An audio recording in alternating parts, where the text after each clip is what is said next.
હરની બોટકાટ દુર્ઘટનાના પીડિતોને પૂરું વળતર હજુ સુધી મળ્યું નથી.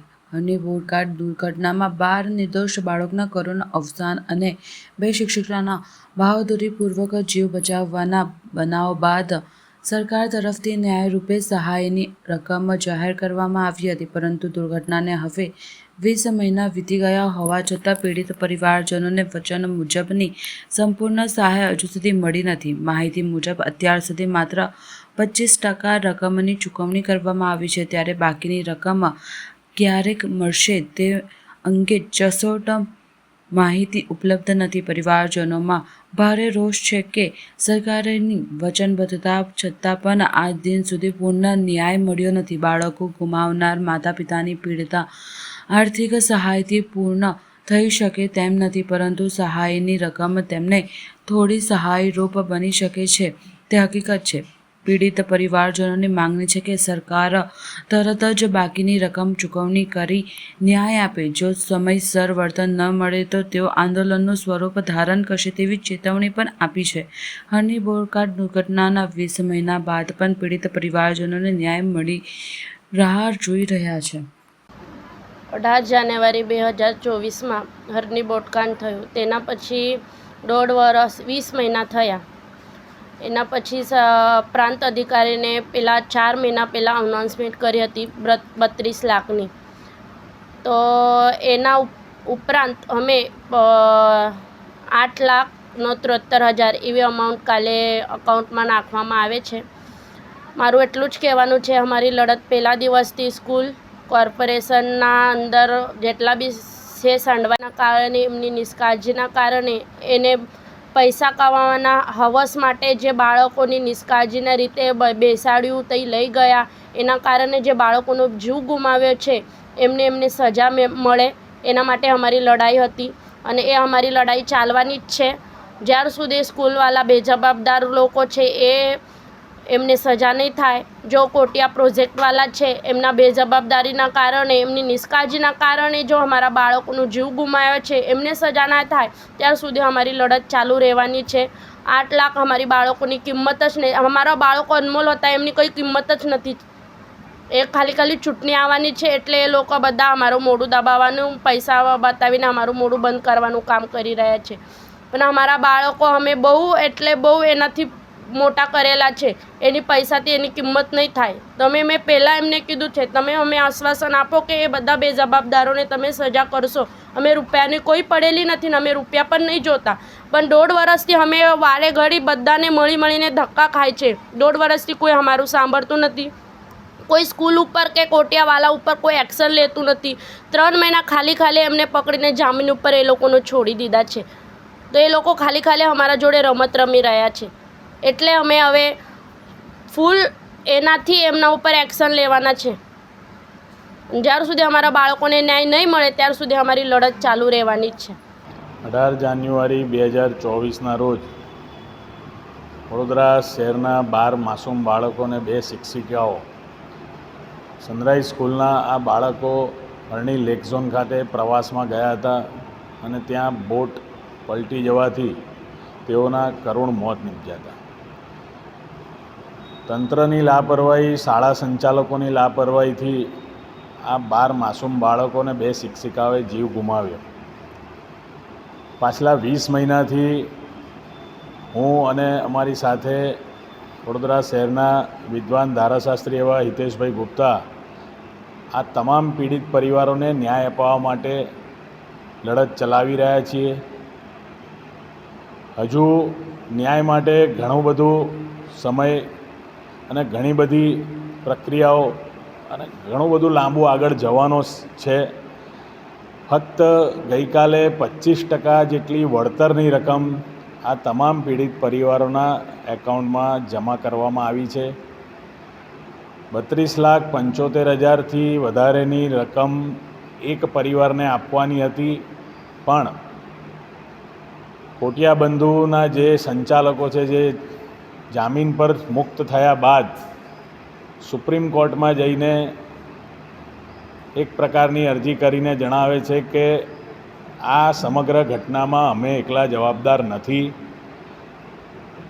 શાળા સંચાલકો, કોર્પોરેશનનું તંત્ર અને ઇન્સ્યોરન્સ કંપની એમ કરીને 4 વ્યક્તિઓ આમાં જવાબદાર છે ને એ પ્રમાણે અમે ફક્ત 25% રકમ વળતરની ચૂકવીશું. એ પ્રમાણેની એક સુપ્રીમમાં અરજી કર્યા બાદ હવે ફક્ત 25% જેટલી રકમ આ 32,75,000માંથી આ લોકોને ચૂકવવામાં આવી છે. એટલે વળતર માટે પણ કાવા દાવા થઈ રહ્યા છે. શાળા સંચાલકો વર્ષોથી સૂર્યનગર ગરબા ગ્રાઉન્ડ વાપરે છે, એના માટે પણ તંત્ર આજ દિન સુધી કોઈ પગલાં નથી ભર્યા. જે તે સમયના મ્યુનિસિપલ કમિશનર વિનોદ રાવ વિરુદ્ધ હાઈકોર્ટે જ્યારે પગલાં ભરવાનું કીધું હોય પણ રાજ્ય સરકાર એને પ્રમોશન આપે છે. અમે પહેલા દિવસથી અહીંના તપાસ અધિકારીને પુરાવા આપ્યા હતા કે આ કેસની અંદર કોર્પોરેશનના અધિકારી, ફ્યુચરિસ્ટિક ડિપાર્ટમેન્ટના અને જે તે સમયના ક્લાસ 1 અધિકારી રાજેશ ચૌહાણ, જેને તમે ફરિયાદી બનાવ્યો છે, કોર્પોરેશનના તંત્રએ એમના તરફથી ફરિયાદી બનાવ્યો છે, એ પોતે જ આરોપી છે.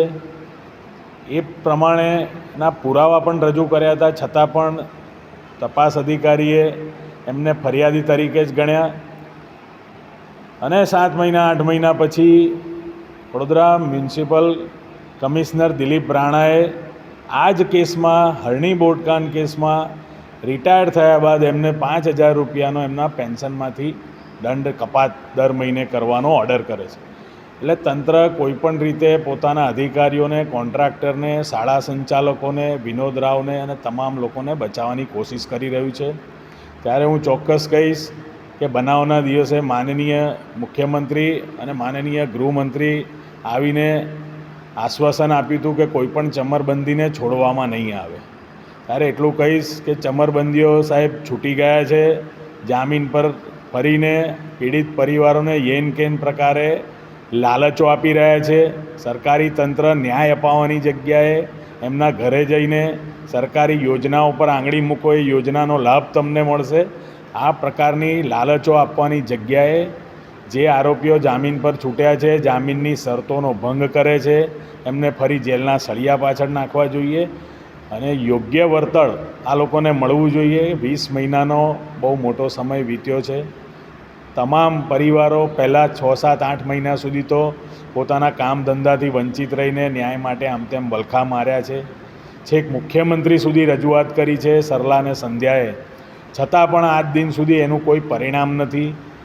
શાળા સંચાલકો પર પગલાં લેવાયા, નથી ડૉક્ટર વિનોદ રાવ પર, નથી કોર્પોરેશનના વડોદરાના કોઈ અધિકારીઓ પર કડક પગલાં લેવાય, જેનાથી આ પરિવારોને એવું લાગે કે તંત્ર, સરકાર અમારી સાથે છે. એવું કોઈ પણ જાતનું કોઈ એક્શન એવી સરકાર તંત્ર તરફથી દેખાતી નથી. ત્યારે પીડિત પરિવારો ફક્ત ન્યાય કોર્ટ પાસેથી જ આશા રાખીને બેઠા છે. અને એમાં પણ વળતરમાં પણ જો આપ ઇન્સ્ટોલમેન્ટ કરો તો એ કેટલા હદે વ્યાજબી છે. આજે 32,75,000 એક સાથે જો એમને એમના એકાઉન્ટમાં આપ્યા હોત તો એ એમના પરિવાર, એમના બીજા દીકરા માટે કંઈક ભવિષ્યનું નવું કંઈક વિચારી શકત. પણ હવે આ બીજા બાકી રહેલી 75% રકમ માટે પણ આ લોકોને, પીડિત પરિવારને ખૂબ રાહ જોવી પડશે. એ ખૂબ દુઃખદ બાબત છે. આપનું શું કહેવું છે કે આવનારા દિવસોમાં આ જે બાકી છે રકમ એ તેમને પૂરો ન્યાય મળી જશે?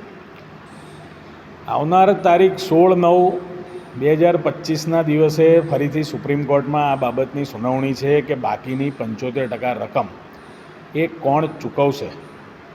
ત્યારબાદ એનો નિર્ણય આવશે. એટલે એટલા સમય સુધી હજુ પણ એમને રાહ જોવી પડશે.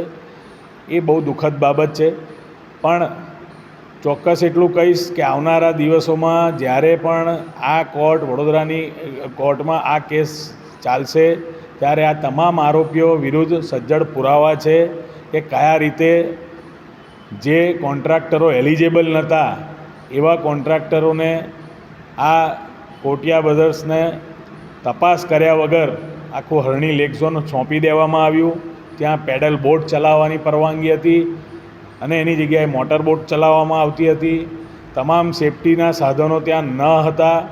આ બધી જ બાબતો નું હાઈકોર્ટે પણ પુરાવા તરીકે સંજ્ઞાન લીધું છે અને આવનારા દિવસોમાં જ્યારે પણ ટ્રાયલ કોર્ટમાં કેસ ચાલશે ત્યારે આ તમામ આરોપીઓ વિરુદ્ધ અને કોર્પોરેશનના કર્મચારીઓ વિરુદ્ધ સજ્જડ પુરાવા છે.